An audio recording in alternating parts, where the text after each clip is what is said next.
আসসালামু আলাইকুম প্রিয় শিক্ষার্থী, আশা করি তোমরা সবাই সুস্থ আছো। আমাদের এখনকার ক্লাস নবম শ্রেণীর রসায়ন বিজ্ঞান এবং আমরা গতদিন পর্যায় সারণী নিয়ে আলোচনা করছিলাম। আমাদের আগের দুইটা ক্লাস পর্যায় সারণী নিয়ে আলোচনা হয়েছে আজকে, এবং গতদিন আমরা পর্যায় সারণীর পর্যায়বৃত্ত ধর্ম নিয়ে আলোচনা করতেছিলাম। মৌলশালায় পর্যায়বৃত্ত ধর্ম, সেখানে ধাতব ধর্ম ও পারমাণবিক ব্যাসার্ধ নিয়ে আলোচনা হয়েছিল। আজকে আমাদের আলোচনা হচ্ছে আয়নীকরণ শক্তি নিয়ে। আয়নীকরণ শক্তি কাকে বলে?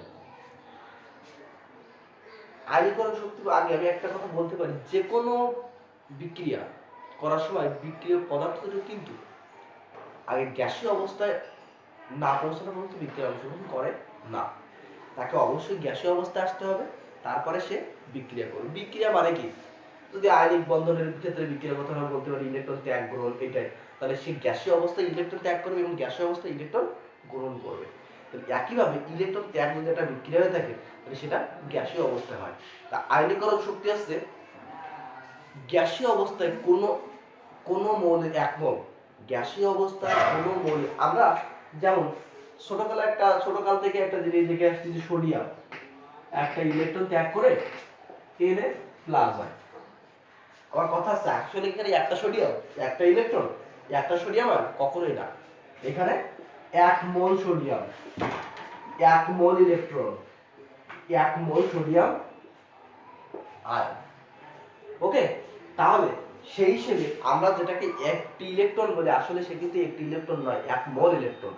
একটি পরমাণু বলি আসলে সেই একটি পরমাণু নয়। সাধারণত আমরা যেটাকে একটি পরমাণু বলি বা একটি মৌল বলি সে কখনোই একটি নয়, এক মোল।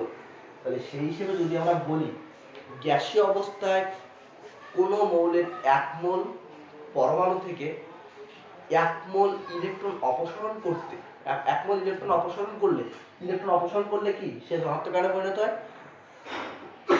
তাহলে এক মোল ইলেকট্রন অপসারণ করে এক মোল একক ধনাত্মক আয়নে পরিণত করতে যে পরিমাণ শক্তির প্রয়োজন হয়, এখান থেকে আমি একটা ইলেকট্রন তাহলে সেই ইলেকট্রনটাকে সরাতে গেলে যে পরিমাণ শক্তির প্রয়োজন হয় সেইটা হচ্ছে এই মৌলের আয়নীকরণ শক্তি। তাহলে আমরা কি আয়নীকরণ শক্তি আরেকবার রিপিট করি। আয়নীকরণ শক্তি হচ্ছে কি? গ্যাসীয় অবস্থায় কোন মৌলের এক মোল বিচ্ছিন্ন পরমাণু, যে বিচ্ছিন্ন সেখান থেকে যে ইলেকট্রন সরানো সম্ভব, গ্যাসীয় অবস্থায় কোন মৌলের এক মোল বিচ্ছিন্ন পরমাণু থেকে এক মোল ইলেকট্রন সরিয়ে এক মোল একক ধনাত্মক আয়নে পরিণত করতে যে পরিমাণ শক্তির প্রয়োজন হয় তাকে ওই মৌলের আয়নীকরণ শক্তি বা আয়নিক পটেনশিয়াল বলা হয়, যাকে ইংরেজিতে আইপি বলতে পারি। তাহলে আয়নীকরণ শক্তি মানে ইলেকট্রন সরাতে যে পরিমাণ। এবার এটাও একটা পর্যায়বৃত্ত ধর্ম, এটা একটা কি পর্যায়বৃত্ত ধর্ম। এর পর্যায়বৃত্ত ধর্ম বলতে এর গ্রুপ পর্যায়ের একটা সম্পর্ক আছে এই ধর্মের, আবার পর্যায় বা সারিক অবস্থায় একটা সম্পর্ক আছে। আগে আমরা গ্রুপের ক্ষেত্রে বা সারিক পর্যায়ের ক্ষেত্রে কি করি? পর্যায় ভিত্তিক সম্পর্ক, পর্যায় ভিত্তিক সম্পর্ক। কালকে যে আমরা বগের থর আঁকাইছিলাম সেই হিসেবে একটু খেয়াল করো। প্রথমে এটা বড়, তারপরটা কি একই পর্যায়ে মৌল যত বাম দিক থেকে ডান দিকে যাওয়া যায় মৌলের আকার তত ছোট হয়। সেম হয়ে যাচ্ছিল অনেকটা। একই পর্যায়ে যতই বাম দিক থেকে ডান দিকে যাওয়া যায় মৌলের আকার তত ছোট হয়। তাহলে মৌলের আকার যদি ছোট হয় সেখান থেকে ইলেকট্রন ত্যাগ করাতে বা সরাতে বেশি শক্তির প্রয়োজন না কম শক্তির প্রয়োজন? এখান থেকে সর্বস্থ স্তরের দূরত্ব অনেক বেশি। তাহলে এই নিউক্লিয়াস থেকে সর্বস্থ দূরত্ব যদি বেশি হয় তাহলে এই ইলেকট্রনের নিউক্লিয়াসের আকর্ষণ কি অতি বেশি? অবশ্যই না, কারণ আকার বড় হওয়ার সাথে সাথে সর্বস্থ স্তর থেকে নিউক্লিয়াসের দূরত্ব বৃদ্ধি পায়, আর দূরত্ব বৃদ্ধি পাওয়া মানে তাদের মধ্যে আকর্ষণ কম হয়। তাহলে এখান থেকে একটা ইলেকট্রন সরাতে যে পরিমাণ শক্তির প্রয়োজন হবে, আশা করি এখান থেকে একটা ইলেকট্রন সরাতে তার থেকে কম শক্তির প্রয়োজন হবে। তার থেকে কম শক্তির প্রয়োজন হবে, বেশি শক্তির প্রয়োজন হবে। আমি যে কথাটা বললাম কম শক্তির প্রয়োজন হবে না, এর থেকে বেশি শক্তির প্রয়োজন হবে। কারণ এইখান থেকে এর দূরত্ব যতটুকু এইখান থেকে এর দূরত্ব তার থেকে কম, আর কম হলে এদের মধ্যে আকর্ষণ কি বেশি, আর এখান থেকে আকর্ষণ আরো বেশি, এখানে আকর্ষণ আরো বেশি, এখানে আকর্ষণ তার থেকেও বেশি, আর এখানে সব থেকে বেশি। কারণ সর্বনিম্ন স্থান থেকে ইলেকট্রনের দূরত্ব খুবই কম, আর খুবই কম হওয়ার মধ্যে এদের ভিতরে আকর্ষণ অতি বেশি, সেখান থেকে একটা ইলেকট্রন সরাতে অনেক বেশি শক্তির প্রয়োজন। তাহলে সেই হিসেবে কি আমরা বলতে পারি পর্যায় সারণীতে একই পর্যায়ে যতই বাম দিক থেকে ডান দিকে যাওয়া যায় মৌল সমেত থেকে ইলেকট্রন সরাতে বেশি শক্তির প্রয়োজন হয়? অবশ্যই বেশি শক্তির প্রয়োজন হয়, আর বেশি শক্তির প্রয়োজন হওয়া মানে তার আয়নীকরণ শক্তির মান বেশি। কারণ আয়নীকরণ শক্তি কি, মৌল থেকে একটা ইলেকট্রন সরাতে যে পরিমাণ শক্তির প্রয়োজন হয় সেটা হচ্ছে আয়নীকরণ শক্তি। তাহলে এতে যে পরিমাণ শক্তির প্রয়োজন হয় তার বেশি শক্তির প্রয়োজন হয়, তার থেকে আরো বেশি শক্তির প্রয়োজন হয়, এর থেকে আরো। তাহলে আয়নীকরণ শক্তির মান একই পর্যায়ে যতই বাম দিক থেকে ডান দিকে যাওয়া যায় মৌলের সময় আয়নীকরণ শক্তির মান বেশি হয়। এবার গ্রুপ ভিত্তিক সম্পর্ক, এবার হচ্ছে গ্রুপ ভিত্তিক সম্পর্ক।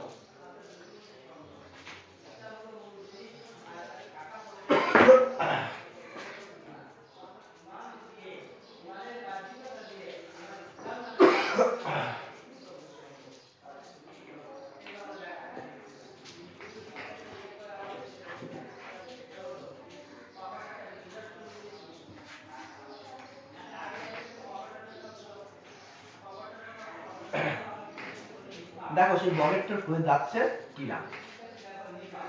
আমি যে বগের ট্রেনের কথা বলছিলাম, তাহলে একই গ্রুপে যতই উপর থেকে নিচের দিকে যাওয়া যায় মৌলের আকার তত কি হয়, অবশ্যই বড় হয়। তাহলে মৌলের আকার যদি বড় হয় তাহলে সর্ববহিষ্ঠ স্তর থেকে এদের নিউক্লিয়াস থেকে সর্ববহিষ্ঠ স্তরের দূরত্ব কি বাড়ে না কমে? অবশ্যই বাড়ে। সর্ববহিষ্ঠ স্তর থেকে নিউক্লিয়াসের দূরত্ব বাড়ে, আর সর্ববহিষ্ঠ স্তর থেকে যদি নিউক্লিয়াসের দূরত্ব বেড়ে যায় বা এদের মধ্যে দূরত্ব বেশি হয় তাহলে এই ইলেকট্রন আর নিউক্লিয়াসের মধ্যে আকর্ষণ কি বেশি থাকবে? কখনোই থাকবে না। যদি দূরত্ব বেশি আকর্ষণ কমে যাবে, দূরত্ব কমলে আকর্ষণটা বেড়ে যাবে।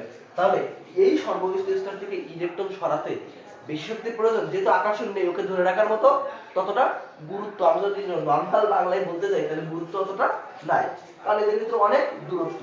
তাহলে সেই হিসেবে যদি বলি যে সর্ববহিষ্ঠ স্তর থেকে আকর্ষণ কম হবে, তাহলে সেই হিসেবে এইখান থেকে সর্ববহিষ্ঠ স্তরের দূরত্ব যতটা, এইখান থেকে সর্ববহিষ্ঠ স্তরের দূরত্ব তার থেকে বেশি, এইখান থেকে সর্ববহিষ্ঠ স্তরের দূরত্ব আরো বেশি।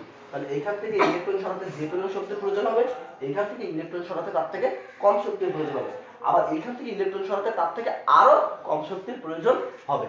যদি শক্তির পরিমাণ কম হয় তাহলে আয়নীকরণ শক্তির পরিমাণও কম হবে। তাহলে সেই হিসেবে বলতে পারি যে একই গ্রুপে যতই উপর থেকে নিচের দিকে যাওয়া যায় মৌলের আকার বৃদ্ধির সাথে সাথে এদের আয়নীকরণ শক্তির মান কমতে থাকে। এবার কথা হচ্ছে প্রথম আয়নীকরণ শক্তি অপেক্ষা দ্বিতীয় আয়নীকরণ শক্তির মান বেশি না কম? প্রথম আয়নীকরণ শক্তি কাকে বলবো?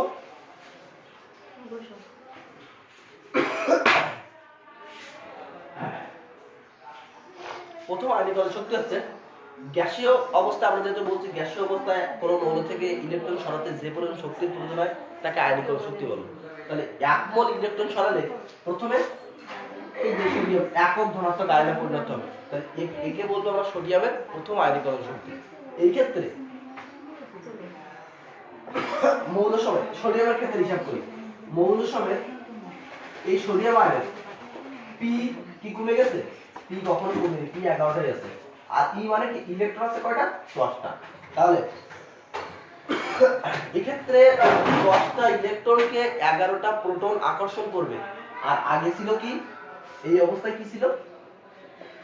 11টা প্রোটন 11টা ইলেকট্রনকে আকর্ষণ করবে।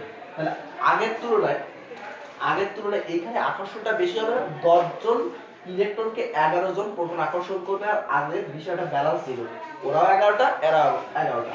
সেই ক্ষেত্রে আকর্ষণের পরিমাণ যদি বৃদ্ধি পায় তাহলে আকার কি হবে?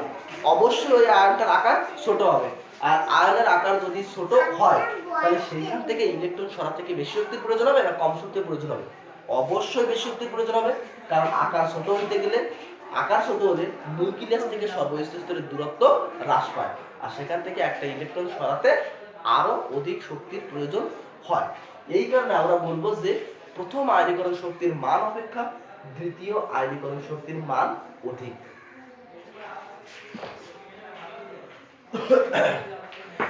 এই আয়নীকরণ শক্তি নিয়ে আমাদের আরো একটু আলোচনা বলতে গেলে এভাবে বলতে হয় যে যেহেতু আমরা বলছি যে একই পর্যায়ে যতই বাম দিক থেকে ডান দিকে যাওয়া যায় মৌলের সঙ্গে আয়নীকরণ শক্তির মান বাড়ে, সেই হিসেবে আমাদের এখানে দ্বিতীয় পর্যায়ের যে মৌলগুলো আছে এদের আয়নীকরণ শক্তির মানটা আমি এভাবে দেখাতে পারি। বেরিলিয়াম, ব্রোন, কার্বন, নাইট্রোজেন, অক্সিজেন, তারপর ফ্লোরিন, এভাবে দেখাতে পারি। দেখাতে গেলে এর ভিতরে তার মানে বেরিলিয়াম অপেক্ষা ব্রোনের আয়নীকরণ শক্তির মান বেশি, আবার নাইট্রোজেন অপেক্ষা অক্সিজেনের আয়নীকরণ শক্তির মান বেশি। এই দুইটা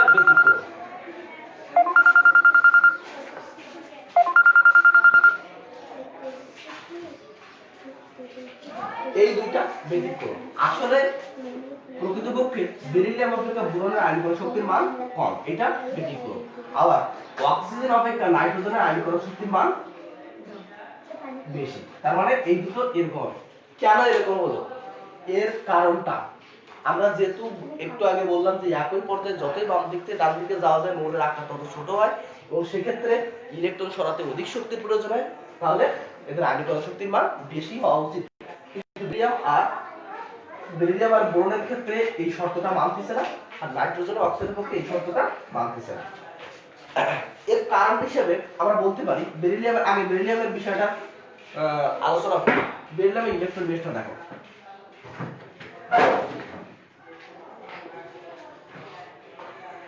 বেরিলিয়ামের পারমাণবিক সংখ্যা 4, 1s2 2s2, আর বোরনের কত? 5, 1s2 2s2 আর 2p1।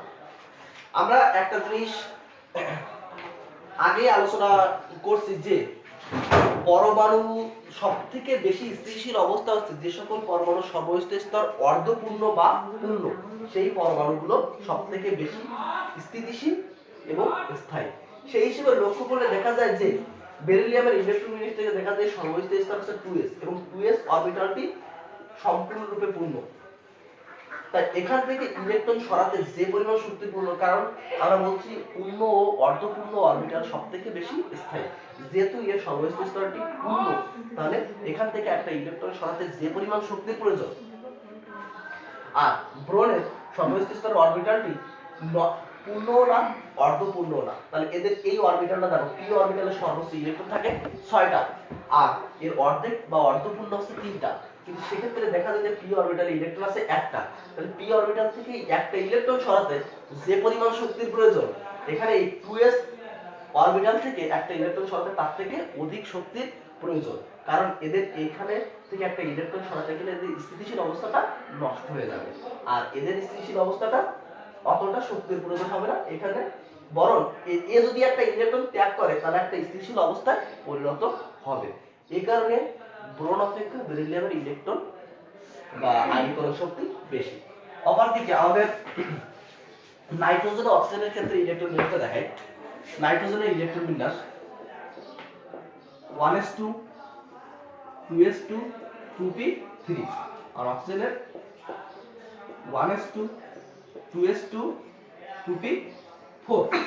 এই ক্ষেত্রে দেখো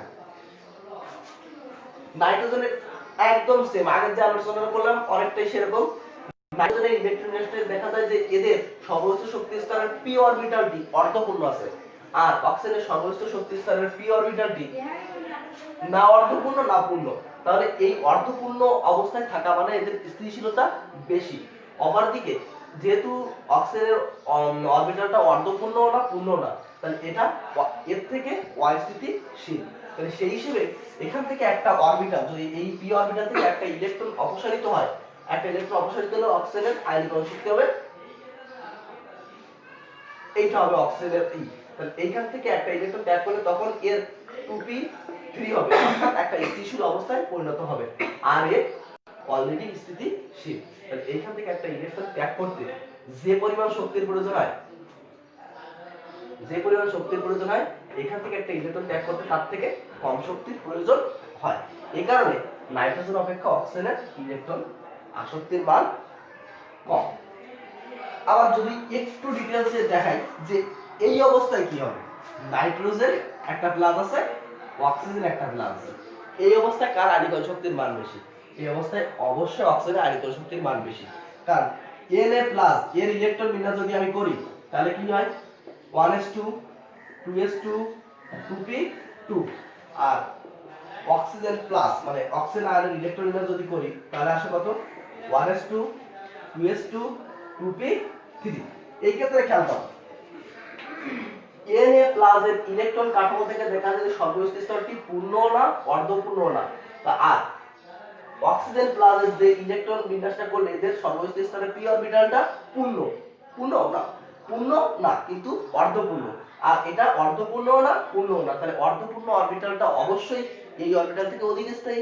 এই কারণে এখান থেকে একটা ইলেকট্রন সরাতে যে পরিমাণ শক্তির প্রয়োজন হবে এখান থেকে একটা ইলেকট্রন সরাতে তার থেকে কম শক্তির প্রয়োজন হবে। এই কারণে অক্সিজেন প্লাস আয়নের আয়নীকরণ শক্তির মান নাইট্রোজেন প্লাস আয়নের আয়নীকরণ শক্তির মান অপেক্ষা বেশি। এবার আমরা আলোচনা করব ইলেকট্রন আসক্তি নিয়ে।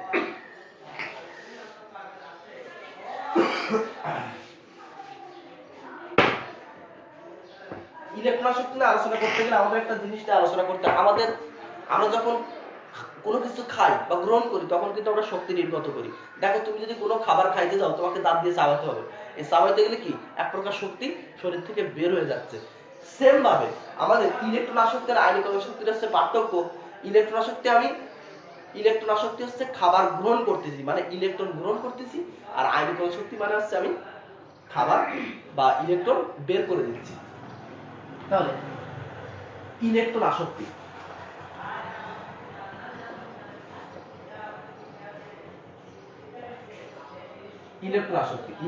হচ্ছে আমি একটু আগে বললাম আমরা যদি খাবার গ্রহণ করি তাহলে আমাদের দাঁত দিয়ে চিবাইতে গেলে আমার কোনো না কোনো শক্তি আমাদের শরীর থেকে নির্গত হয়। তাহলে সেই হিসেবে ইলেকট্রন আসক্তি আমি যদি মনে করি এখানে একটা এক্স মৌল যে একটা ইলেকট্রন এক মৌল গ্রহণ করে এইটা পরিণত হলো, ইলেকট্রন গ্রহণ করলে অবশ্যই কি আয়নে আয়নে পরিণত হবে, তাহলে সেই হিসেবে বলবো। আর ইলেকট্রন ত্যাগ করতে গেলেও গ্যাসীয় অবস্থা, গ্রহণ করতে গেলেও গ্যাসীয় অবস্থা, তাহলে সেই হিসেবে বলবো গ্যাসীয় অবস্থায় কোনো মৌলের এক মোল পরমাণু এক মোল ইলেকট্রন গ্রহণ করে এক মোল ঋণাত্মক আয়নে পরিণত হলে যে পরিমাণ শক্তি নির্গত হয়, আগে বলছিলাম যে পরিমাণ শক্তির প্রয়োজন হয়, আর এবার হচ্ছে গ্যাসীয় অবস্থায় কোনো মৌলের এক মোল বিচ্ছিন্ন পরমাণু এক মোল ইলেকট্রন গ্রহণ করে এক মোল একক ঋণাত্মক আয়নে পরিণত হতে যে পরিমাণ শক্তি নির্গত হয় তাকে ওই মৌলের ইলেকট্রন আসক্তি বলে। এখন ইলেকট্রন আসক্তি মানে ইলেকট্রনের প্রতি আকর্ষণ বেশি যার তাকে বলবো আমি ইলেকট্রন আসক্তি। সেই হিসেবে আমি গ্রুপ ভিত্তিক ও পর্যায়ভিত্তিক সম্পর্ক একটু আলোচনা করি। এর পর্যায়ভিত্তিক সম্পর্ক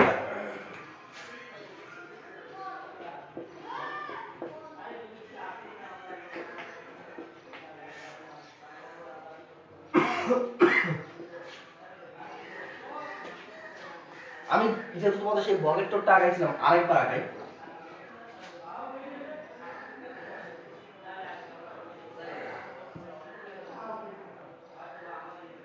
দেখো একই পর্যায়ে যতই বাম দিক থেকে ডান দিকে যাওয়া যায় মৌলের আকার তত ছোট হয়, আর মৌলের আকার যত ছোট হবে নিউক্লিয়াস থেকে সর্বস্থিত স্তরের দূরত্ব তত হ্রাস পায়, আর নিউক্লিয়াস থেকে সর্বস্থিত স্তরের দূরত্ব যদি হ্রাস পায় তাহলে ওই সর্বস্থিত স্তরে যদি কোনো ইলেকট্রন আসে তাহলে ইলেকট্রনের প্রতি আকর্ষণ বাড়বে না কমবে?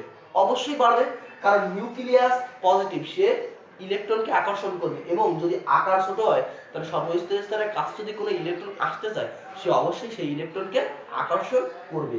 এই কারণে ইলেকট্রন আসক্তির পর্যায়ভিত্তিক সম্পর্ক হলো এরকম যে যতই মৌলের আকার ছোট হবে ততই সর্বস্থিত স্তরে নিউক্লিয়াসের দূরত্ব হ্রাস পাবে, এবং সর্বস্থিত স্তরে কোনো ইলেকট্রন আসতে হলে সেই ইলেকট্রনের প্রতি আকর্ষণ বাড়বে।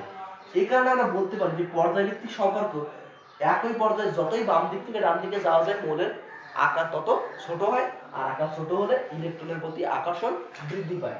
এই কারণে একই পর্যায়ে যতই বাম দিক থেকে ডান দিকে যাওয়া যায় মৌলের ইলেকট্রন আসক্তির মান ততই বেশি হয়।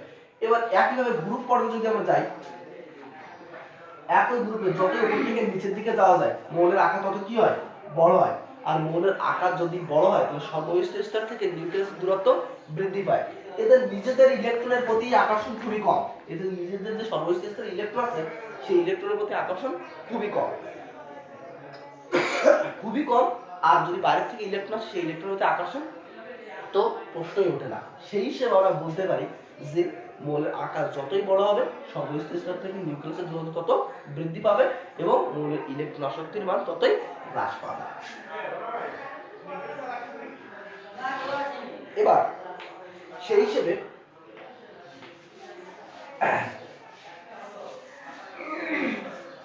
দুইটা ব্যতিক্রম আছে। সেই হিসেবে আমাদের সব থেকে দেখো নিষ্ক্রিয় গ্যাসগুলোর ক্ষেত্রে ইলেকট্রন আসক্তির মান কিন্তু শূন্য, কারণ তারা ইলেকট্রন গ্রহণও করে না, ইলেকট্রন ত্যাগও করে না। আরেকটা বিষয় আছে, যেমন আমাদের গ্রুপ 7 এর 17 যে মৌলগুলো ফ্লোরিন, ক্লোরিন, ব্রোমিন, আয়োডিন, এই মৌলগুলোর ক্ষেত্রে যেহেতু একই গ্রুপে যতই নিচের দিকে যাওয়া যায় মৌলের ইলেকট্রন আসক্তির মান ততই কম, তাহলে সেই হিসেবে সবচেয়ে ইলেকট্রন আসক্তি হওয়ার কথা কার ছিল? আয়োডিনের পরে ব্রোমিন, ব্রোমিনের পরে ক্লোরিন, ক্লোরিনের পরে ফ্লোরিন, মানে সবথেকে বেশি ইলেকট্রন আসক্তি মৌল হওয়ার কথা ছিল ফ্লোরিন। কিন্তু এখানে একটা ব্যতিক্রম ঘটে, যেমন আয়োডিন, ব্রোমিন, ঠিক আছে, তারপরে ফ্লোরিন, তারপরে ক্লোরিন। এর কারণটা হচ্ছে সমধর্মী পরস্পরকে বিকর্ষণ করে, এটা যেমন আমরা জানি। সেই হিসেবে ফ্লোরিনের ইলেকট্রন বিন্যাস থেকে দেখো, ফ্লোরিন হচ্ছে দ্বিতীয় পর্যায়ের মৌল, ফ্লোরিন দ্বিতীয় পর্যায়ের মৌল, দ্বিতীয় পর্যায়, তাহলে সর্বশেষ শক্তি স্তর দ্বিতীয় পর্যায়, আর ক্লোরিন হচ্ছে তৃতীয় পর্যায়ের মৌল, সর্বশেষ শক্তি স্তর তৃতীয় পর্যায়। এই দ্বিতীয় পর্যায়ের মৌলের আকার এত ছোট যে এখান থেকে যদি বাইরে থেকে একটা ইলেকট্রন প্রবেশ করে তাহলে নিউক্লিয়াসের সর্বশেষ স্তরের এমনি জায়গা কম, সেখানে যদি বাইরে থেকে আরেকটা ইলেকট্রন প্রবেশ করে তাহলে ওদের ইলেকট্রন ঘনত্ব অনেক বেশি হয়ে যায়। আর ইলেকট্রন ঘনত্ব যদি বেশি হয়ে যায়, ইলেকট্রন ঘনত্ব যদি বেশি হয়ে যায় তাহলে ইলেকট্রনগুলো পরস্পরকে বিকর্ষণ করতে থাকে।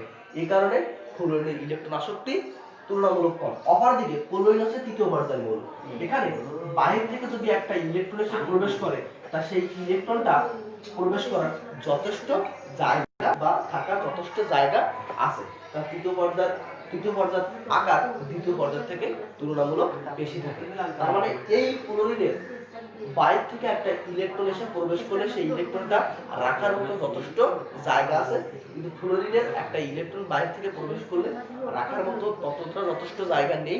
এই কারণে ওই ইলেকট্রন প্রবেশ করলে এই ইলেকট্রন প্রত্যেকটা ইলেকট্রনের পরমাণু ইলেকট্রনগুলো একটা নির্দিষ্ট দূরত্ব বজায় রেখে চলাচল করে। তাহলে ওই ইলেকট্রন বাইরে থেকে যদি একটা ইলেকট্রন প্রবেশ করে তাহলে নির্দিষ্ট দূরত্বটা বজায় থাকার সম্ভাবনা হ্রাস পায়। এজন্য ওই ইলেকট্রনগুলো বাইরের ইলেকট্রনকে বিকর্ষণ করার চেষ্টা করে।